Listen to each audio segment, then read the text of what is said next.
Today, Madeline Kahn is known as one of the greatest comedians in movie history. But did you know that at the start of her career, a beef with the legendary Lucille Ball nearly ruined her? Fortunately, she was saved by other Hollywood icons such as Peter Bogdanovich and Mel Brooks. But how exactly did it all go down? Let's find out while showing you some of her rarest photos. On September 29, 1942, in Boston, Massachusetts, Madeline Gail Wolfson was born to Bernard B. Wolfson, a garment manufacturer, and Frida Goldberg. Just 2 years after her birthday, Madeline's parents divorced. Her mother, who was an aspiring actress, moved to New York with Madeline. As she could not pursue her career while also taking care of a child, she sent Madeline to the Manumit Christian Socialist boarding school in 1948. Madeline was only 6 years old at the time. In 1953, when Madeline was 11 years old, her mother remarried a man known as Hiller Kahn and changed her name to Paula Kahn. By then, Madeline had also started to take an interest in acting. She ended up performing in a number of school productions, and in 1960, when she was 18 years old, she graduated from Martin Van Buren High School in New York. By then, Madeline was such a decent actress that she won a scholarship to study at the prestigious Hofstra University in Long Island. There, she studied drama, music, and speech therapy. On campus, she was a member of the Delta Chi Delta sorority. She also sought lessons from vocalist Beverly Peck Johnson to improve her voice. While in college, Madeline started working as a singing waitress at a Bavarian restaurant known as Bavarian Manor. There, she often sang musical comedy numbers during shows. One day, a big Italian customer at the restaurant requested that she sing the Un bel dì aria of the Madame Butterfly opera. Although Madeline was only vaguely familiar with the opera, she did her best to learn it so as to impress the customer and earn even more cash. This sparked her interest in operatic singing. In 1964, Madeline graduated from Hofstra University with a degree in speech therapy. While she still had aspirations of making it in showbiz, she briefly taught public school on the side. After adopting her stepfather's name, Kahn, she began professionally auditioning for acting roles. She made her stage debut as a chorus girl in a revival of the musical Kiss Me, Kate. In 1968, Madeline performed her first professional lead in a special concert performance of the operetta Candide. It was in honor of the great Leonard Bernstein's 50th birthday. That same year, she made her Broadway debut in Leonard Sillman's New Faces of 1968. She also appeared in the off-Broadway musical Promenade.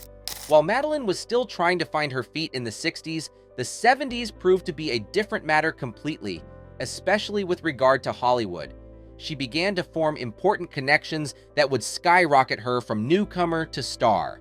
One of those connections was with an upcoming director known as Peter Bogdanovich. Aside from being a guest star on The Sopranos, Peter Bogdanovich was one of the greatest directors of the new Hollywood era. He came up with other big names like Martin Scorsese, Woody Allen, Robert Altman, and Mike Nichols.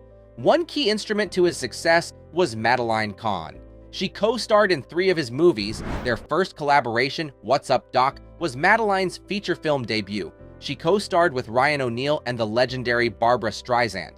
The movie, a callback to old Hollywood screwball comedies, was a major success. It was the 3rd highest-grossing film of 1972. The second collaboration between Madeline and Peter Bogdanovich was for the movie Paper Moon, released just 1 year later. Just like What's Up, Doc?, it was an incredible success. For her performance, Madeline was nominated for the Academy Award for Best Supporting Actress. Her co-star Tatum O'Neal won instead, becoming the youngest competitive winner in the history of the Academy Awards. The third collaboration between Bogdanovich and Madeline was the 1975 musical At Long Last Love. Unlike the previous 2 collaborations, it was not a hit. As a matter of fact, it was an infamous bomb. Madeline, who was great in the movie, avoided most of the blame. But the same could not be said of her co-stars Sybil Shepherd and Burt Reynolds. So ended the creative collaboration between Madeline and Peter Bogdanovich. Bogdanovich aside, another huge star whom Madeline was excited to work with was Lucille Ball. Following her TV career, Lucille had been gearing up for a film adaptation of the popular musical Mame. As production started, Madeline was suddenly let go from the project. However, both she and Lucille Ball have different explanations as to what happened. In many of Lucille's biographies, it is said that she released Madeline because Madeline was way too excited to go off and work on another project, a project that would become Mel Brooks's Blazing Saddles. Madeline, however, continued to maintain that she was fired, especially due to creative differences with the legendary Lucille Ball. Well, what exactly is the truth? Regardless, even if Madeline's collaboration with Lucille never came to fruition, she quickly formed another creative partnership that greatly benefited her career, one with the legendary comedian Mel Brooks. After losing out on Mamie, Brooks was eager to welcome Madeline to Blazing Saddles. The satirical black comedy film was a mega commercial success, grossing $120 million from a budget of just $6 million. Madeline was the only actor from that film to be nominated for an Academy Award. Although she did not win, her prowess as a comedienne was clear for everyone to see. Madeline had 3 other collaborations with Mel Brooks. They were in the movies Young Frankenstein, High Anxiety, and History of the World, Part 1. Save for History of the World, they were all box office hits. They also solidified Madeline Kahn as a unique acting force with both great dramatic talent and wonderful comedic chops. Mel often said that even though Madeline could be loud and vibrant on screen, she was quite shy and reserved in real life, an indication that she was a professional who could produce exactly what the material demanded. The stage and the movies aside, Madeline appeared in her fair share of TV shows. One of them was the show Oh, Madeline, in which she played the role of Madeline Wayne. The show was based on the British sitcom Pig in the Middle and was about a bored housewife married to a romance novel writer. She appeared in 19 episodes. Another TV role for which Madeline is particularly notable is Cosby. This was a follow-up to the hit sitcom The Cosby Show. Playing the role of the eccentric friend and neighbor, she appeared in 84 episodes. Even though she enjoyed her work on the show, tragedy struck when she was diagnosed with ovarian cancer in 1998. Such a diagnosis is tough for anyone to take, but Madeline tried her best to fight it and rebel.